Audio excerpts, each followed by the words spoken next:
Mac and cheese was one of my favorite dinners that we had as a kid, and we had it often, sometimes like 3 nights per week. And you know the kind I'm talking about. The Kraft mac and cheese that came in the box. Actually, we got the knockoff version of that because you could get the boxes for $1.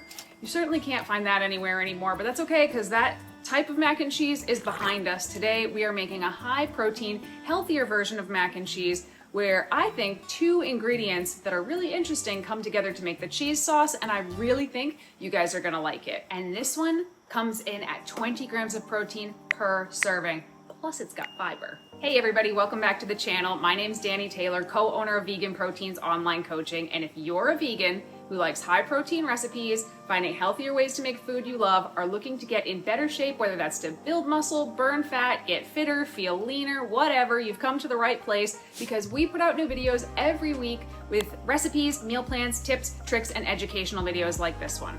All right, let's get into making it. I already have the pots of water boiling. Let's go. Before I forget, I know you're gonna ask for this recipe. There's a link in the description up top. Click the link, enter your email, and we will send you a nice PDF copy of that recipe. And before anybody asks, this is a bruise from a cleans workout. I know, I'm not great at them yet. We're working on it.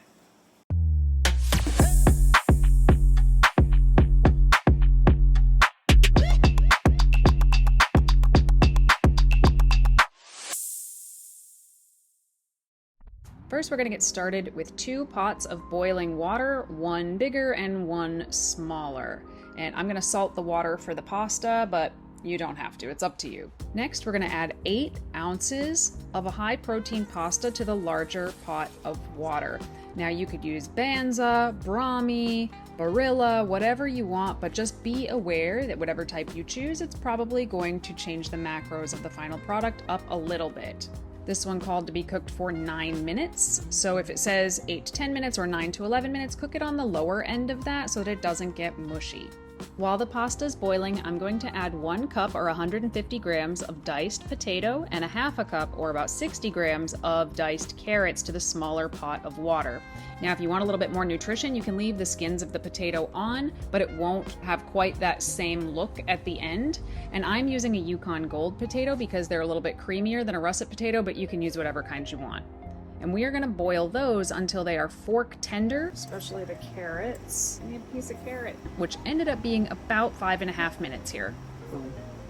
So I'm just gonna shut the heat off on the vegetables and leave that be for now. Once our timer goes off for the pasta, I am gonna drain it and then I'm gonna hit it with some cold water to prevent it from continuing to cook. Now we're gonna move over to our blender, and I'm actually using my Vitamix instead of my bullet blender because I'm going to be blending these potatoes and carrots, and they are hot.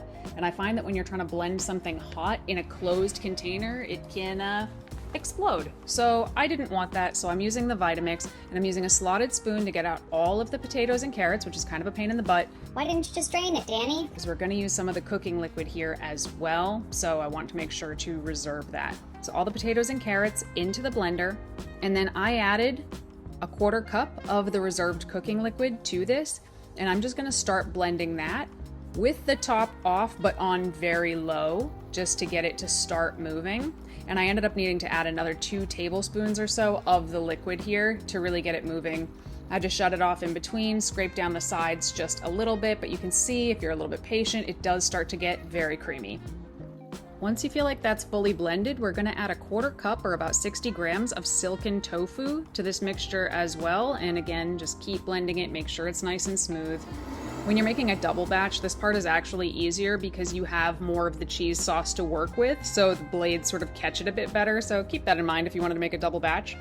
Then I'm gonna go ahead and add our seasonings, which are a 1/4 teaspoon of garlic powder, a 1/4 teaspoon of onion powder, a full teaspoon of salt, which I know sounds like a lot, but trust me on this, or don't, and just add more later if you want to. That's fine with me. I also forgot to do this in the video, but you want to add a 1/2 tablespoon of lemon juice at this point as well. Blend that all up, and then as a last step, you're going to add a 1/4 cup of nutritional yeast. Blend it up till it's smooth, and go ahead and shut it off. Beautiful. This next step is a part you can skip if you don't have agar powder on hand, but I do like to use it because I really feel like it does something to improve the texture of our cheese sauce here. So agar is a jelly-like substance made from red algae seaweed, and this is obviously the powdered version. So it's often used as like a plant-based thickener or even a gelatin in certain jello type dishes. So in a small to medium pot over medium heat, I did a 4 out of 10 on the heat scale here. We are going to add a 1/4 cup of water and 1/2 tablespoon of agar powder. We're gonna whisk that together, and then very important, now you're gonna leave it alone. Do not touch it.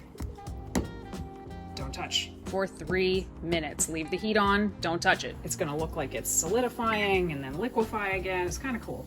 I'll leave it here, make sure what happens to it.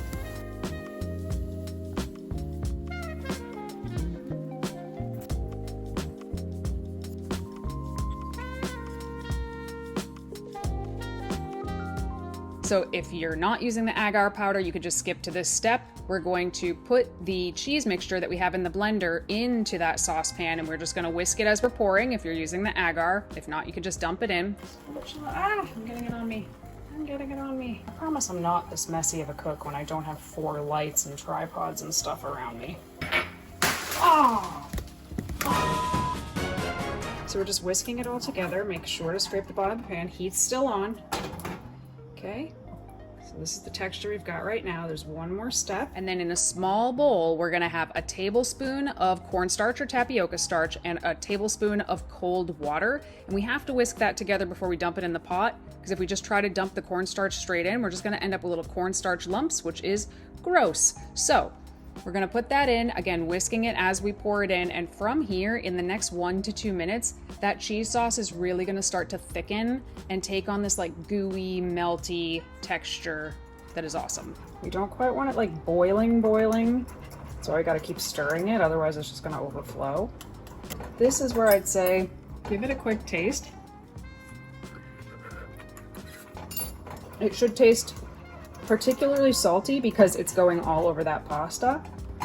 Shut the heat off. Oh, hi Xander, have you come to sing us the song of your people? So we're gonna be able to see. Yeah, Xand, texture. Okay, now, once you've achieved the texture that you like, you're just gonna go ahead and dump that cheese sauce back onto the noodles and mix it all up, and voila, you are done. Ooh, that sound is rough for me. I know some of you guys love it. There we go.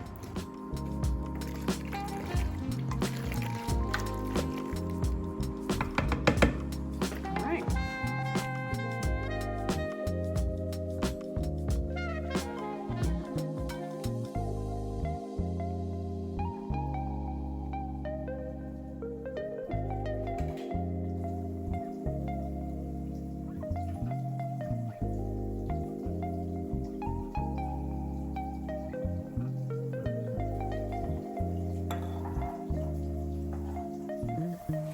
All right, guys, let's give it a taste.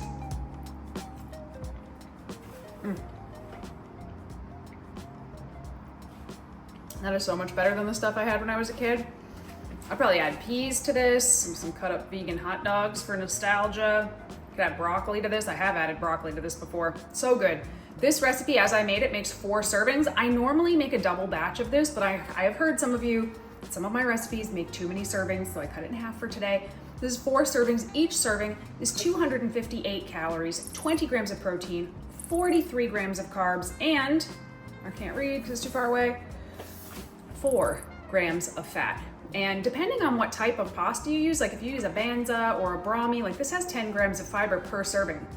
So really, really good stuff. I hope that you guys enjoy it. I cannot wait for 𝐵𝐿𝐿 to get home. He's gonna be so excited. I didn't tell him I was making this today. So if you're a vegan who likes lifting and likes high protein vegan recipes, be sure to hop on our Muscles by Brussels waiting list, because that's gonna be opening sometime within the next couple of weeks, and you will be the first people to know. I won't even let anybody else sign up until you guys have a chance to.